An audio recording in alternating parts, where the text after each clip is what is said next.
Hello everybody, this is Josh here from Sportitude, and today it's shoe review time, and we are doing it on the Asics GlideRide. This shoe here, women's and men's, is a completely new shoe from the Asics running family, and there is a lot about this shoe that isn't your norm from what you classify Asics to be renowned for over the last 5 to 10 years. The reason being is this shoe here is on a lower drop, it's got a rocker sole, it's got a completely new sort of configuration in how they've engineered the upper, and they're targeting probably a new customer or a new runner that they haven't really gone after over the last sort of 5 to 10 years.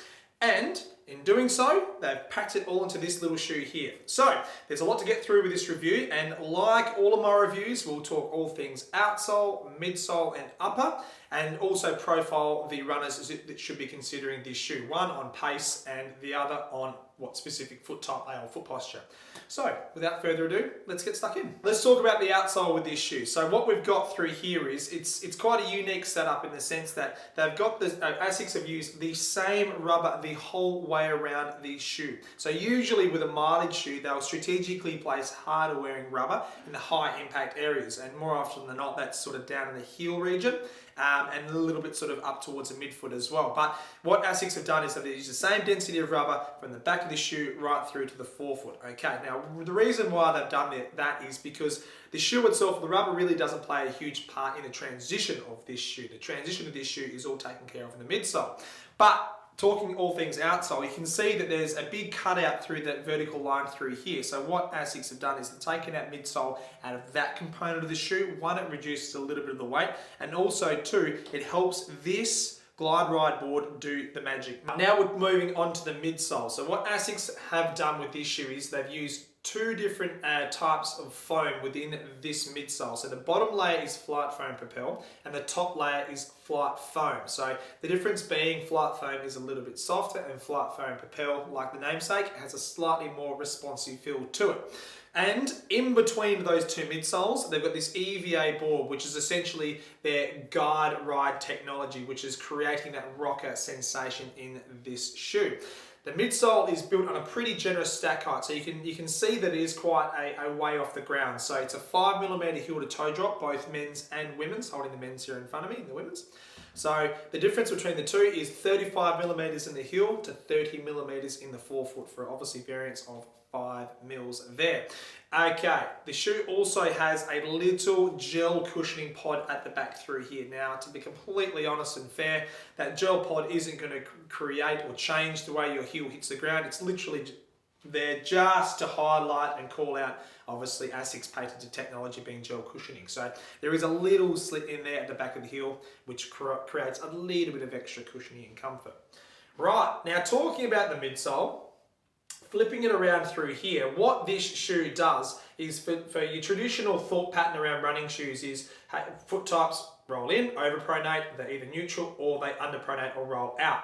What this shoe does is it doesn't take into consideration, they're not trying to manipulate the way the foot sits on the horizontal plane, they're actually trying to encourage a more smoother, efficient transition through the gait cycle. So Asics have done that with that rocker sole, so when you're coming down on your heel through here on that lateral side, heel to midfoot, there's not much variance in regards to a traditional running shoe, but once you get to that mid-starts point, mid-starts to toe off, there is quite a bit of change. This shoe has a very smooth, very effortless feel on toe off, and that's purely and simply because that rocker sole feel through the forefoot. It takes a lot of stress and load off those metatarsal heads, so the end of your toes, they don't have to work quite as hard. And what we've done in our lab through here is we've done a little bit of testing with this shoe using technology called Run Scribe, and one piece of cool data that we can actually track is the angle of which your foot goes from midpoint to toe off, and we can actually analyze the angle on this shoe across 5 different runners. Now, it's not a huge data bank of runners, but this shoe actually on average reduced the angle by 4 degrees. 4 degrees is huge in regards to that forefoot transition. Well, now what that's going to do for a runner is not necessarily change the way they run on shorter, quicker runs, but it will certainly make their longer runs a lot smoother and a lot, you could almost say, a lot easier. A lot less effort's going to be applied through that toe-off phase on their gait cycle. Moving now to the upper of the shoe. So we talked about all the magic in the midsole, let's talk about the upper.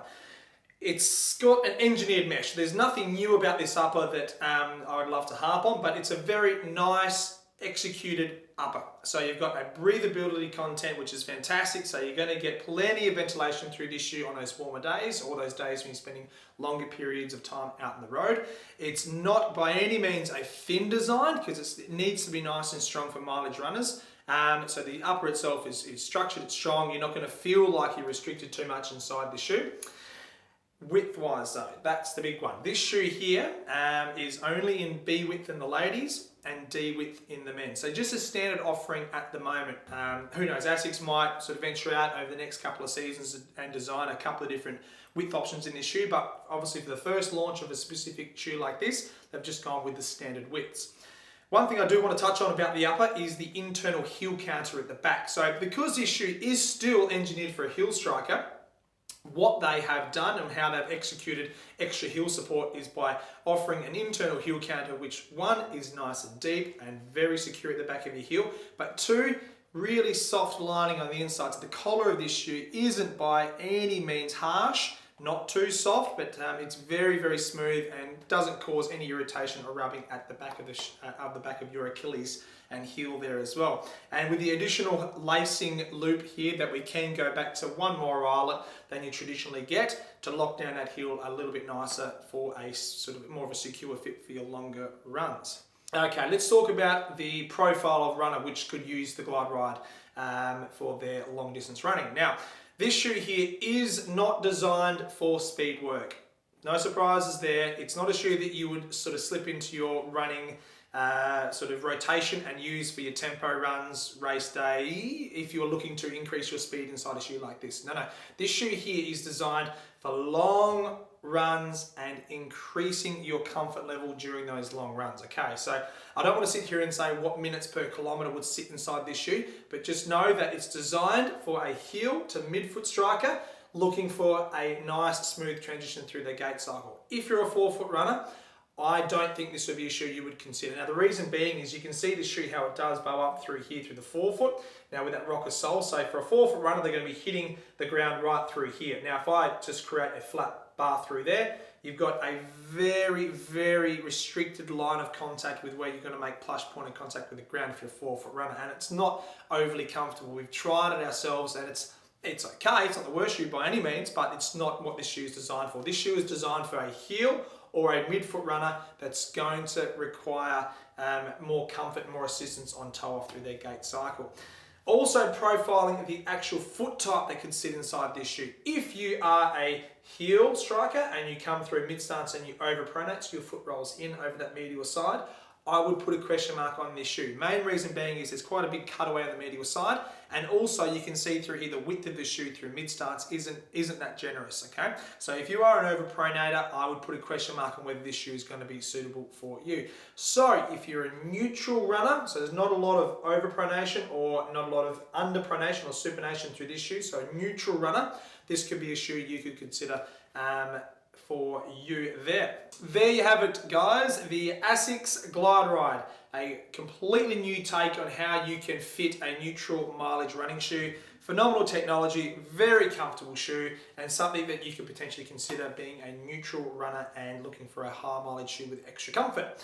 Cool, if you haven't subscribed to our channel, please do so. Hit the red button down below, and if you have any questions, comments, queries, or want to let us know how you have gone in the GlideRide, just drop a comment in this video below.